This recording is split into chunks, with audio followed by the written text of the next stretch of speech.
Hello friends, इस video lecture में हम एक और न्यूमेरिकल के साथ हैं जिसमें पूछा गया है for a 110 upon 440 volt 25 kVA single phase transformer primary and secondary leakage reactances are 0.04 ohm and 0.1 ohm respectively, so that net per unit leakage reactance of transformer referred to low voltage side is same as that refer to HV side। ठीक है, जैसा हमने theoretical lecture में पढ़ाया था कि equivalent per unit impedance refer to either side is equal, वही same चीज हम यहाँ पे न्यूमेरिकली प्रूफ करेंगे। ठीक है, एंड यहाँ पे हम देखें तो हमारे पास क्या दिया हुआ है, सिंगल फेज ट्रांसफार्मर का लो वोल्टेज वाइंडिंग साइड का लीकेज रिएक्टेंस जो कि क्या है 0.04 ohm and high voltage side का लीकेज रिएक्टेंस 0.1 ओम। ठीक है, तो सबसे पहले हम ये भी देखेंगे कि primary side per unit impedance क्या है and secondary side per unit impedance क्या है, एंड दोनों को कंपेयर करेंगे तो हम कंक्लूजन निकालेंगे कि दोनों इक्वल नहीं होते, means per unit impedance of primary side is not equal to per unit impedance of secondary side, but when they refer to either side, either low voltage side और either high voltage side, then the net per unit impedance of the transformer will be equal. ठीक है, सो सबसे पहले यहाँ पे हम देखते हैं कि पर unit impedance value primary side and secondary side क्या है। उसके लिए हमें क्या चाहिए, बेस वैल्यू। चूंकि हमारे पास एक सिंगल डिवाइस है, सो बेस वैल्यू क्या होगा, इसी की MVA और KVA रेटिंग एंड इसी की वोल्टेज रेटिंग। ठीक है, सो इसका अगर हम देखें तो KVA रेटिंग क्या है, यानी बेस KVA क्या हो जाएगा 25 kVA। ठीक है, ओके। नाउ नेक्स्ट हम देखें तो base voltage on LV side क्या है, LV साइड 110 यानी 110 volt and base voltage on HV side क्या होगा 440 वोल्ट। ठीक है, चूंकि इस ट्रांसफार्मर की जो वोल्टेज रेटिंग है वो कैसे है 110/440 वोल्ट, मीन्स प्राइमरी क्या है 110 एंड सेकेंडरी क्या है 440, मीन्स ये क्या है सेकेंडरी, ठीक है, और ये क्या है प्राइमरी। लीकेज रिएक्टेंस देख लें तो इसका क्या है लीकेज रिएक्टेंस 0.04 ओम एंड इसका क्या है 0.1 ओम। ओके, सो अब हमारे पास जेड पर यूनिट निकालने के लिए जेड पर यूनिट का फॉर्मूला क्या होता है, Z actual into VA base upon voltage base square. ठीक है, ये हमारे पास फार्मूला है। मैंने यहाँ MVA या KVA नहीं लिखा है ताकि यूनिट बैलेंस कंडीशन में हो अभी।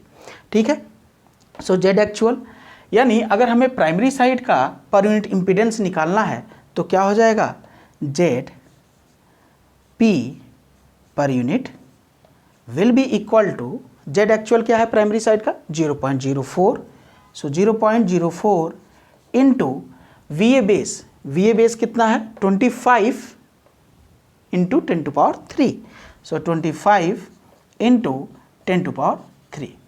1000 का मल्टीप्लिकेशन या यूनिट बैलेंस से बचने के लिए हम क्या सिंपली करें, जो भी हमारे पास यूनिट दी हुई है अगर वो K में दिया हुआ है तो 25 इंटू 10⁻3, अगर वो मेगावाट में दिया हुआ है तो मेगा वोल्ट एम्पियर, तो उसमें क्या कर देंगे 10⁻6 से हम मल्टीप्लाई कर दें। सिमिलरली हम वोल्टेज के लिए भी कर दें, अगर वोल्टेज K में दिया है तो द अमाउंट इंटू 10⁻3। अगर ऐसा करते हैं तो हमें यूनिट को ध्यान रखने की ज़रूरत नहीं पड़ेगी। ठीक है, सो हम एरर से बच जाएंगे। अपॉन वोल्टेज बेस यानी लो वोल्टेज साइड यानी प्राइमरी साइड क्या है 110 का स्क्वायर, 110 का स्क्वायर।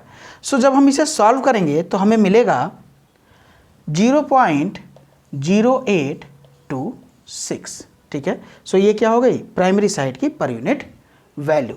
सिमिलरली अगर हम सेकेंडरी साइड करें यहाँ पे हम फाइंड आउट कर लें तो क्या मिलेगा, Z S per unit will be equal to, so Z actual इसके लिए क्या है 0.1, यहाँ पे क्या हो गया 0.1 इंटू 25 इंटू 10⁻³ अपॉन कितना हो जाएगा सेकेंडरी साइड का बेस वोल्टेज 440, सो 440 स्क्वायर। और जब हम इसे सॉल्व करेंगे तो हमें मिलेगा 0.0129, ठीक है। सो इस तरीके से हमने प्राइमरी साइड का पर यूनिट इम्पीडेंस निकाला एंड सेकेंडरी साइड का पर यूनिट इम्पीडेंस निकाला, एंड दोनों को जब हम ऐड करेंगे तो हमारा क्या होगा, ट्रांसफार्मर का नेट पर यूनिट इम्पीडेंस निकलेगा, यानी जेड पर यूनिट, ठीक है। So Z per unit is equal to Z P means primary side per unit impedance plus Z S secondary side per unit impedance, which will be equal to, जब हम इसे add करेंगे तो हमें क्या मिलेगा 0.0955, ठीक है। सो इस तरीके से हमें इस ट्रांसफार्मर का जो पर यूनिट वैल्यू मिला वो क्या मिला, Z per unit is equal to 0.0955, ठीक है।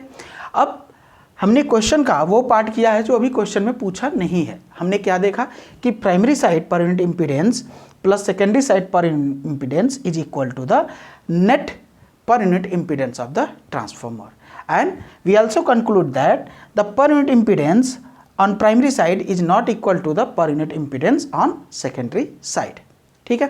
अब हम क्या करेंगे, सेकेंडरी साइड को प्राइमरी साइड रेफर करेंगे and equivalent per unit impedance निकालेंगे, देन प्राइमरी साइड को सेकेंडरी साइड रेफर करेंगे and per unit equivalent impedance निकालेंगे, एंड देखेंगे कि क्या दोनों सेम आते हैं या नहीं, जैसा हमने थ्योरेटिकली पढ़ा है, ठीक है। सो उसके लिए let us consider the Z1 is the equivalent per unit impedance referred to the primary side, ठीक है, means equivalent impedance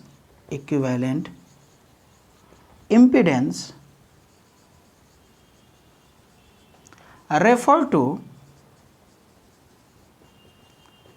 primary side, okay।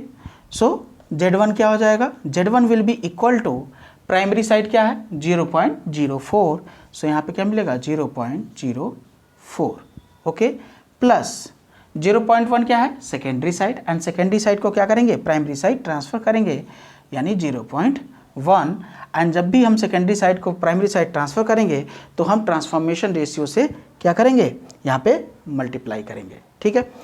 सो यहाँ पे देखें 0.01 ट्रांसफॉर्मेशन रेशियो क्या हो जाएगा, अगेन यहाँ पे ट्रांसफॉर्मर की रेटिंग दी हुई है 110/440, means the transformation ratio is equal to N which is equal to V2/V1, V2/V1 in the sense means 440/110 which is equal to 4, ठीक है, means this is the voltage of secondary side and this is the voltage of primary side, ठीक है। Now जब भी हम primary side refer करेंगे तो क्या हो जाएगा, ट्रांसफॉर्मेशन रेशियो से ये डिवाइड हो जाएगा, यानी स्क्वायर 1/4 स्क्वायर। यहाँ से जब हम सॉल्व करेंगे तो हमें क्या मिलेगा, Z1 will be equal to 0.04625, means हमारे पास equivalent impedance refer to primary side मिल गया, ठीक है।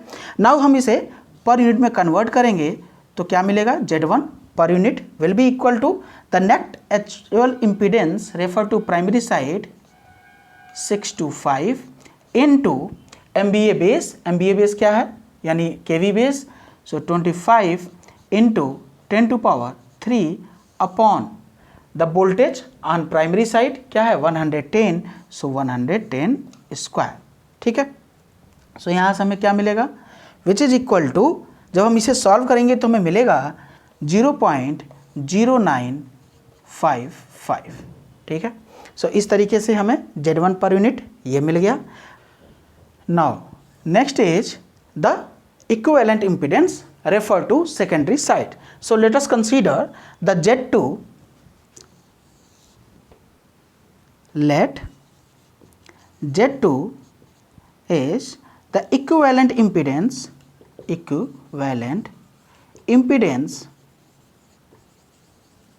impedance refer to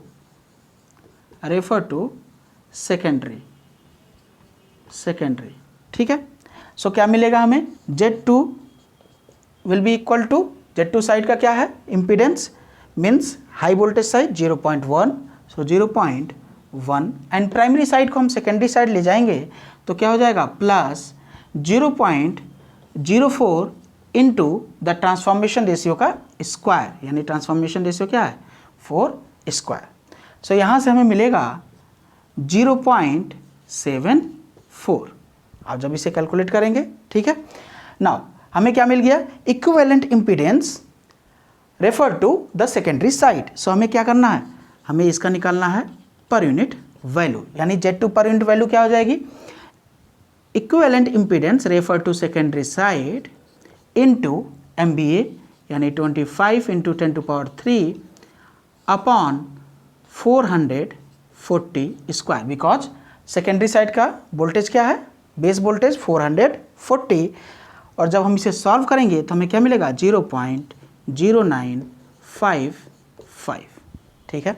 सो इस तरीके से हमने क्या देखा कि equivalent per unit impedance or net per unit impedance refer to primary side is equal to the net per unit impedance refer to secondary side, because Z1 per unit is equal to Z2 per unit, ठीक है। जबकि हमने और क्या देखा, ZP per unit is not equal to ZS per unit, but Z1 per unit is equal to Z2 per unit, where Z1 is the equivalent impedance referred to primary side and Z2 is the equivalent impedance referred to secondary side, and this is equal to Z per unit. We have also seen Z per unit is equal to ZP per unit plus ZS per unit, ठीक है। सो अगर primary side and secondary side का separately leakage reactance दिया है तो उसका पर unit impedance हम कैसे निकाल सकते हैं, प्राइमरी साइड का पर unit impedance plus secondary side का पर यूनिट इम्पीडेंस को जोड़ देंगे और हमें क्या मिलेगा, net equivalent per unit impedance of the transformer, ठीक है, जो कि हम सेकेंडरी साइड कहें या प्राइमरी साइड दोनों क्या होंगे, इक्वल होंगे, ठीक है।